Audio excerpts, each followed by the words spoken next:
Bienvenue dans cette nouvelle édition de l'Africa Tonight. Au sommaire, l'organisation des obsèques d'Étienne Tshisekedi divise la classe politique en République démocratique du Congo.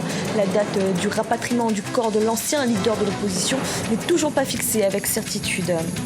Le procès de l'ancien président ivoirien Laurent Gbagbo et de son ex-ministre Charles Blé Goudé a repris à la Cour pénale internationale. Une vidéo remise par un témoin et décriée par la défense. Les images ont été en effet tournées au Kenya et non en Côte d'Ivoire.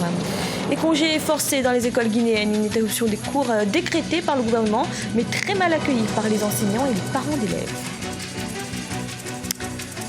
Mais tout d'abord, en Guinée équatoriale, la capitale ne sera plus Malabo pendant les 3 prochains mois. Le gouvernement s'est installé mardi à Djiblo, ville nouvelle en construction au cœur de la forêt équatoriale. L'objectif est de promouvoir l'activité administrative dans la partie continentale du pays. Djiblo fait partie de ces villes nouvelles dont la construction a été décidée par le président Théodore Obiang Basogo. La nouvelle cité doit accueillir le 17 février un sommet ordinaire de la Communauté économique et monétaire d'Afrique centrale. En République démocratique du Congo, les funérailles d'Étienne Tshisekedi se préparent.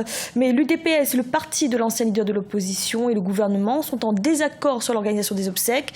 La date du rapatriement du corps n'est d'ailleurs toujours pas fixée. Reportage de notre correspondant Chagan Boka. En République démocratique du Congo, l'opposition et le pouvoir ne s'accordent pas sur l'organisation des obsèques du président de l'Union pour la démocratie et le progrès social, Étienne Tshisekedi, décédé le mercredi 24 janvier à Bruxelles. Pour le gouvernement dirigé par le Premier ministre Sami Badibanga, le leader de l'opposition doit bénéficier des obsèques particulières, ceci en qualité de son statut d'ancien Premier ministre. Sur instruction du président de la République, nous avons pris la résolution de couvrir toutes les charges relatives à l'organisation des obsèques de M. Tshisekedi. Et à cet effet, nous avons constitué une commission spéciale chargée de l'organisation des obsèques, placée sous la présidence du vice-premier ministre et ministre de l'Intérieur.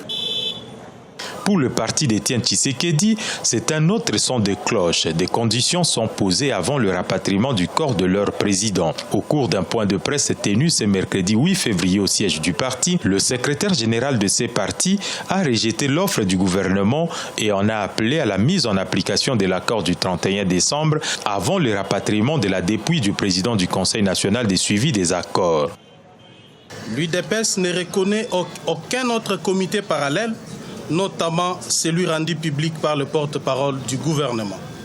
Ipso facto, l'UDPS n'est pas intéressé par l'offre de titres de voyage faite par l'actuel gouvernement à sa délégation pour la raison suivante. Le caractère malveillant et ostentatoire de cette offre nous pousse à croire que nous sommes face à des calculs politiques de mauvais goût dont l'objectif est de faire du tapage et marchandage inutile. L'UDPS estime que la date du rapatriement de la dépouille d'Étienne Tshisekedi est liée à un certain nombre de préalables, notamment les lieux et la forme de l'enterrement. Pour le premier parti de l'opposition à RDC, un mausolée doit être construit pour son président au centre-ville. L'UDPS accepte la prise en charge totale des frais des obsèques par l'État, tout en précisant qu'il appartient au gouvernement issu de l'accord de la Saint-Sylvestre d'organiser ces obsèques. Le procès de Laurent Gbagbo et Charles Blé Goudé a repris ce lundi 6 février devant la Cour pénale internationale après 2 mois de suspension. L'ancien président ivoirien et son ex-ministre sont poursuivis pour des crimes commis lors des violences post-électorales de 2010-2011. Mais le premier témoin de cette nouvelle série d'audiences nourrit la suspicion sur la fiabilité du dossier du procureur. Mélina Bokassa. Et si je vous disais que ce clip vidéo a été pris au Kenya, c'est la question à laquelle un témoin de l'accusation dans le procès de Laurent Gbagbo et Charles Blé Goudé n'a pu répondre ce lundi 6 février. À l'époque, Salifou Ouedraogo, le témoin, avait remis 2 vidéos au bureau du procureur en 2011. L'une aura sérieusement mis à mal l'accusation. Cette vidéo montre en effet une scène violente montrant des personnes brûlées vives, mais en réalité, elle aurait été tournée au Kenya et non à Yopougon en 2011, comme l'affirmera à plusieurs reprises le témoin. L'enquêteur a analysé la vidéo ici, au siège, et il a bien montré que la vidéo n'a rien à voir avec les violences post-électorales en Côte d'Ivoire, mais a été tourné au Kenya. En 2013, déjà, lors des audiences de mise en accusation de Laurent Gbagbo, son avocat, Maître Emmanuel Altilt, avait révélé le contenu de la dite vidéo et dénié toute crédibilité à la déposition du témoin. L'accusation avait alors expliqué que son témoin n'avait pas lui-même filmé la scène, mais avait reçu cette vidéo d'un ami, puis assuré qu'elle ne serait pas utilisée au cours de l'affaire. Et pourtant, c'est ce qui a été fait. S'il est établi que c'est la défense qui a raison et que cette vidéo a été effectivement tournée au Kenya et non à Yopougon, à Abidjan, et il y a lieu de ne pas accorder de crédibilité à son témoignage. Il n'y a même pas de doute sur la question. Maintenant, sur cette question précise, il peut avoir été abusé, il peut avoir menti de bonne ou de mauvaise foi, mais est-ce que ça devrait effacer l'ensemble de tout ce qu'il a dit? Il est possible que le reste des éléments de son témoignage puisse résister à des faits plus véritables, à des faits plus établis. Pour rappel, Laurent Gbagbo et Charles Blé Goudé sont poursuivis devant la CPI pour crimes contre l'humanité à la suite de la crise post-électorale en Côte d'Ivoire entre décembre 2010 et avril 2011. Le procès a repris ce lundi 6 février après 2 mois de suspension. La croissance de l'économie tunisienne pourrait atteindre à la fin de cette année 2017 2,5% contre seulement 1,3% en 2016. C'est ce qu'avance le Fonds monétaire international. Cette reprise traduirait le succès de la conférence internationale Tunisia 2020 qui avait eu lieu en novembre dernier. Le FMI met cependant en garde contre la dette publique qui continue de s'alourdir, dépassant 60% du PIB en 2016. En Guinée, les écoles sont fermées depuis le 1er février et devraient le rester jusqu'au 12 février. Le ministère de l'Éducation nationale a décidé de congés scolaires forcés sur toute l'étendue du territoire. Les autorités expliquent cette mesure par la nécessité de mettre un terme aux troubles qui secouent les écoles depuis plusieurs semaines. Reportage de notre correspondant Emmanuel Milimono.